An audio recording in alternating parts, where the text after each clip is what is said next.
Today we'll be discussing the audacht Morann, the Testament of Morann Mac.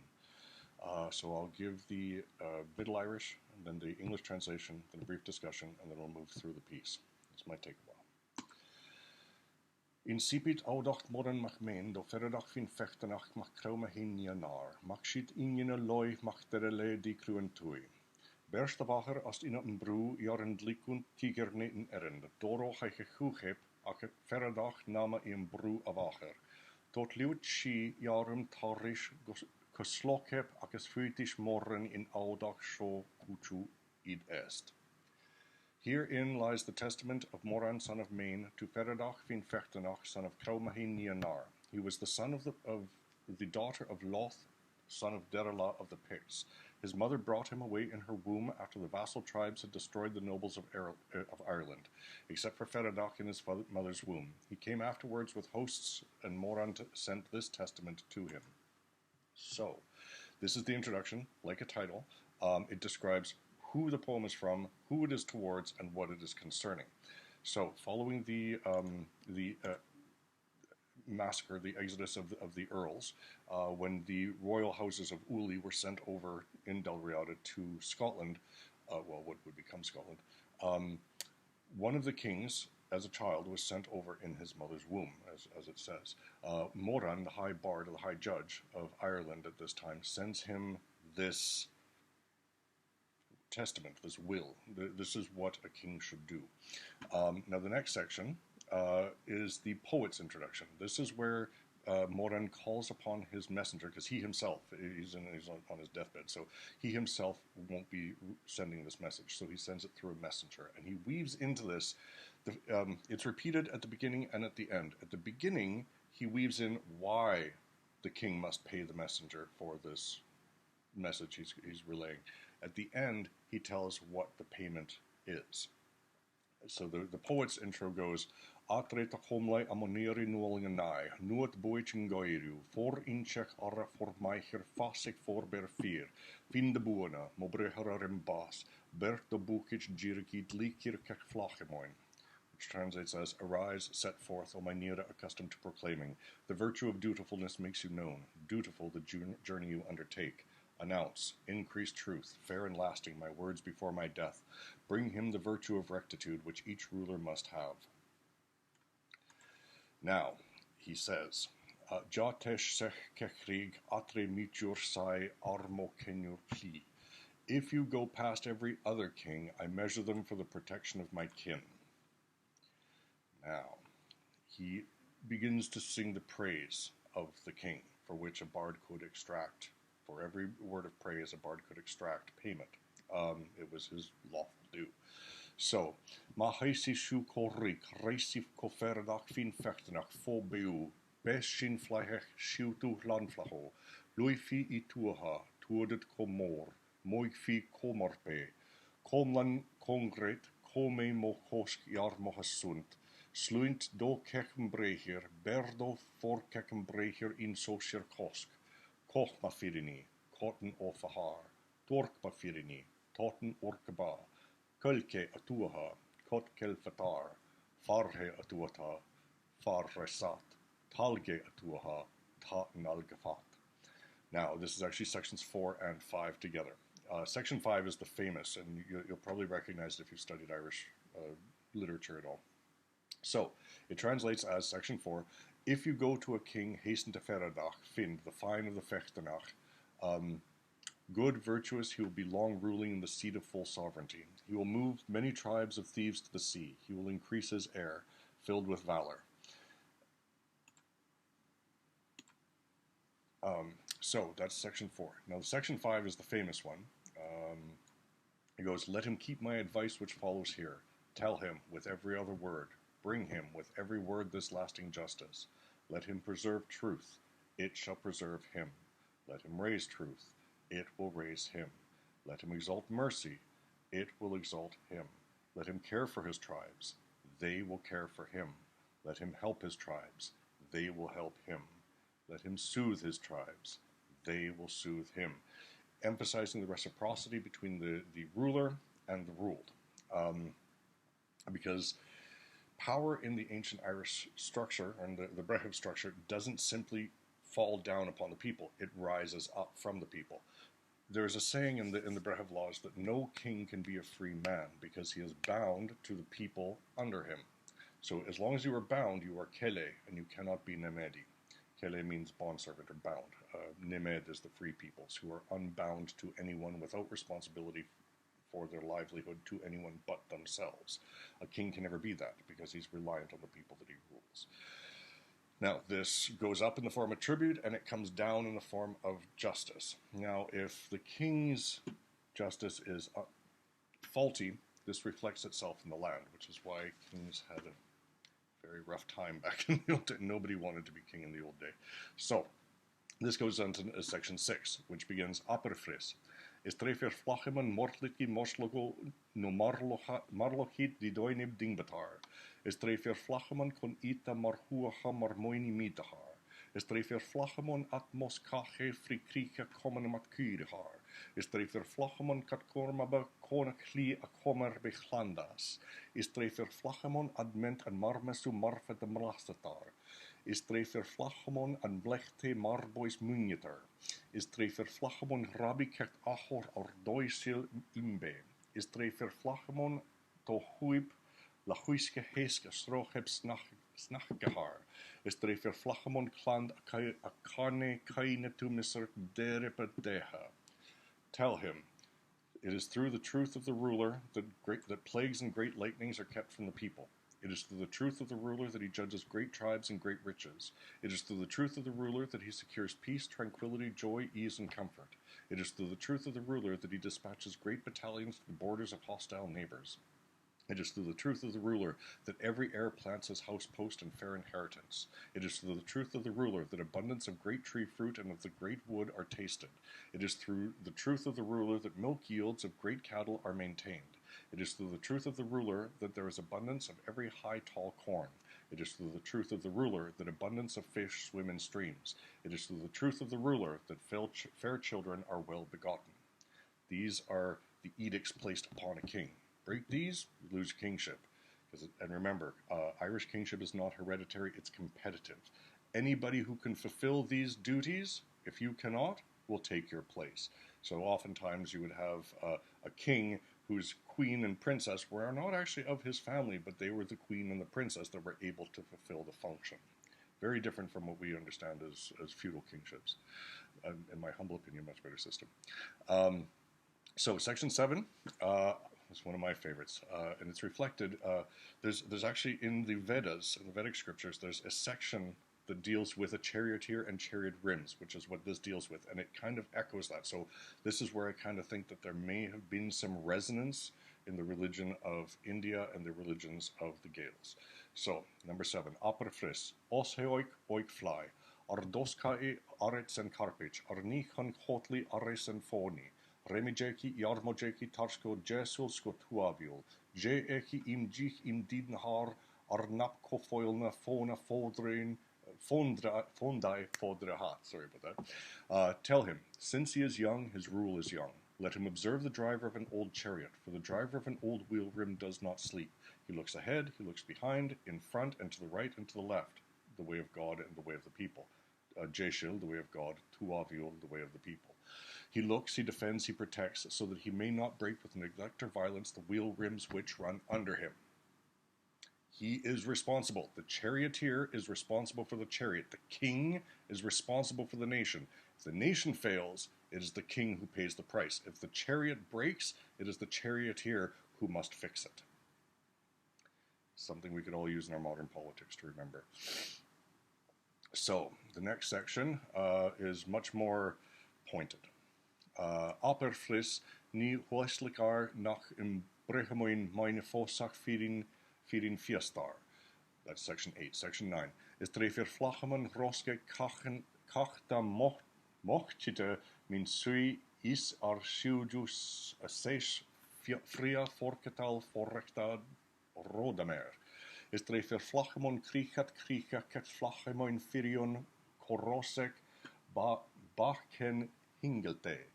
is drefer flachamon kach netek tlachta do celeb suilia saiketar, is drefer flachamon komar koim gikekre kach toirit kriech ich kai kecht flachamon safirioin, is drefer flachamon arandemet treblai borek im kech inenech kech komdech kech kostachip kuchliche recht ran rhyw ne blai echt nenech.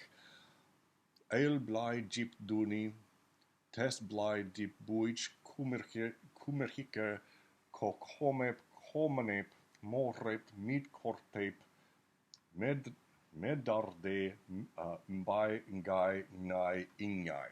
My apologies. The Gaelic I speak is Northern Hebrides. It's a Hebridean dialect of Gaelic. It is one of the closest to Middle Irish, but it is not Middle Irish. And some of they have very interesting spellings for some words that we spell very differently nowadays.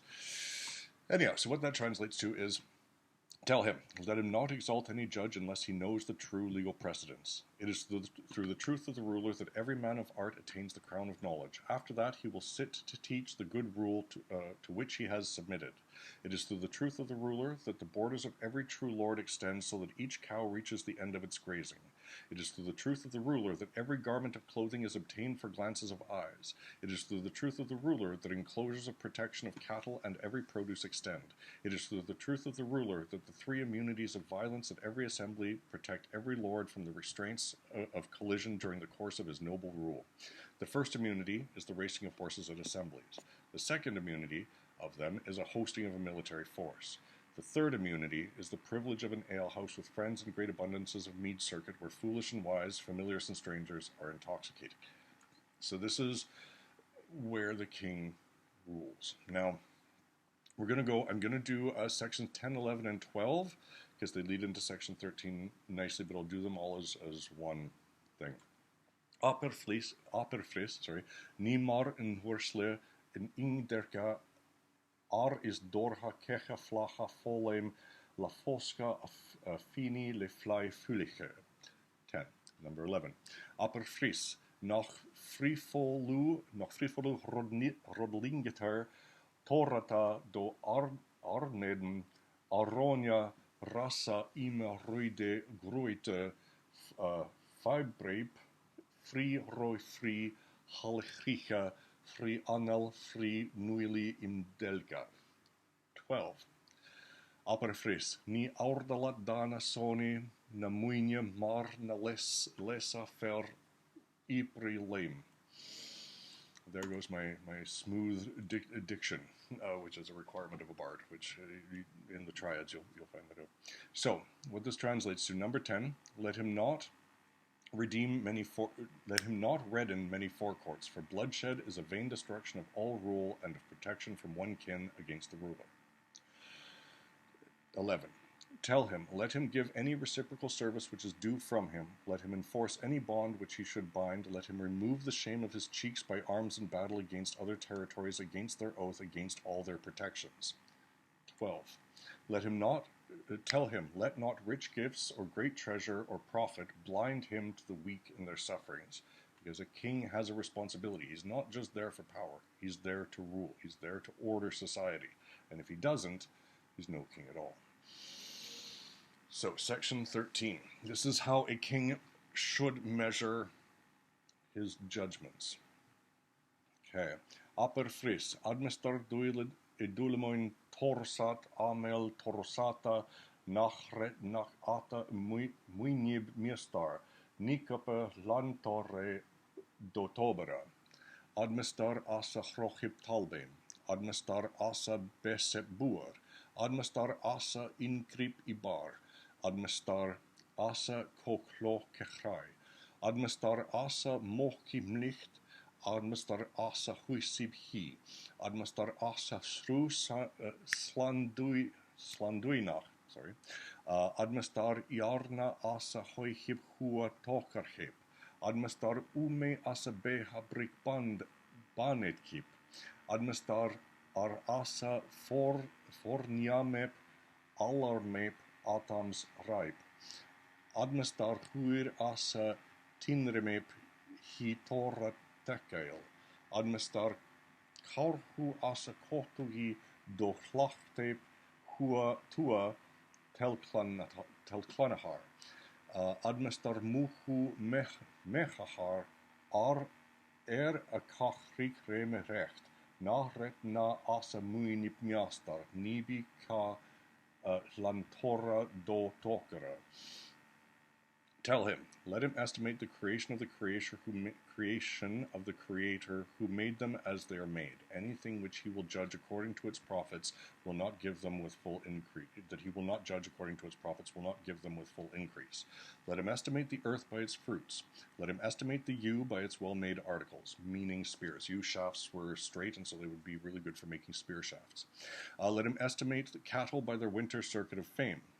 Let him estimate milk yields by its increase. Let him estimate corn by its height. Let him estimate streams by their clean washing. In the old custom, societies were arranged by where they were situated on the flow of a river, so that one city wouldn't do their washing while the city downstream would be gathering water for drinking, and they would have rules as to who could do what on what day in the stream so that it wouldn't interrupt cities further downstream. So, let him estimate streams by their clean washing. Let him estimate iron by its properties at disputes of tribes. Kings held rulership over all the legal acts of the smithies. Let him estimate copper by its firmness and strength and dense artifacts, because braziers and croziers were both part of the royal court. Let him estimate silver by its durability and value in white artifacts, as were braziers. Yeah. Let him estimate gold by its foreign wonderful ornaments, again braziers.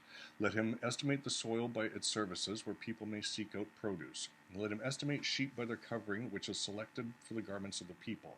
Let him estimate pigs by the fat side, for it is freeing from the shame of every face.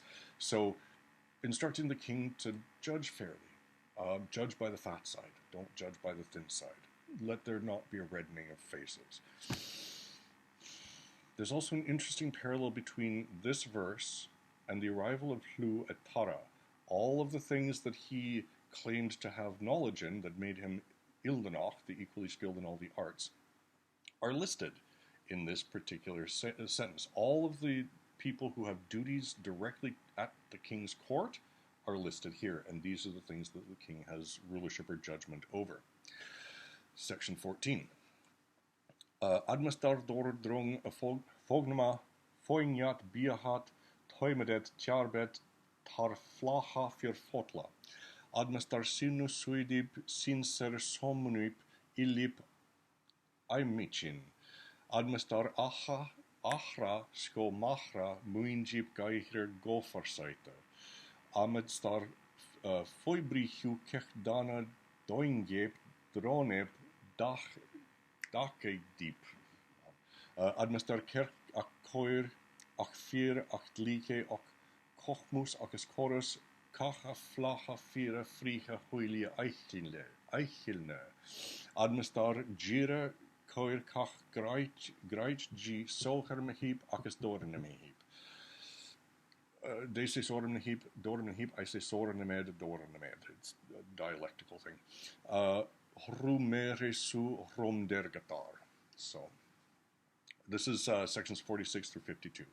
Let him estimate the war bands which accompany a true lord, for the rule of his retinue belongs to every king. Anything which he will not judge according to its prophets will not summon them to him with full increase.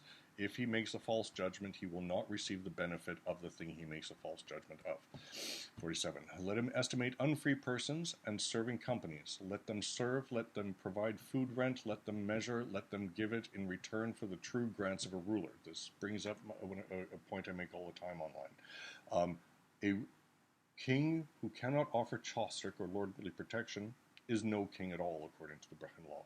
So if you can't offer protection, these people are paying you for nothing, and you owe them back. Anyhow, let him estimate old men in the seats of their ancestors with numerous benefits of respect, because age is where we gain wisdom and how we pass it on. Let him estimate fathers and mothers with benefits of maintenance and dutiful consistency. childcare was popular even back in the 3rd century. Let him estimate the fees of every craftsman for firm articles and well-made objects. Let him estimate the right and justice, truth and law, contract and regulation for every just ruler toward all his clients, because he is personally responsible for every contract made in his land. Remember that. Let him estimate the proper honor price of every grade of free and base nemed persons. My apologies, because there's sword nemed and door nemed. There's upper free people and lower free people. Same with Kelly. There's sword Kelly and door Kelly. And then he says, I have failed, I am made to blush. This is a common exult, where the bard is stating that he can't move any further forward, and so he has to redden his cheeks. So this is where he begins the descent out of the poem. So he repeats the call to his messenger.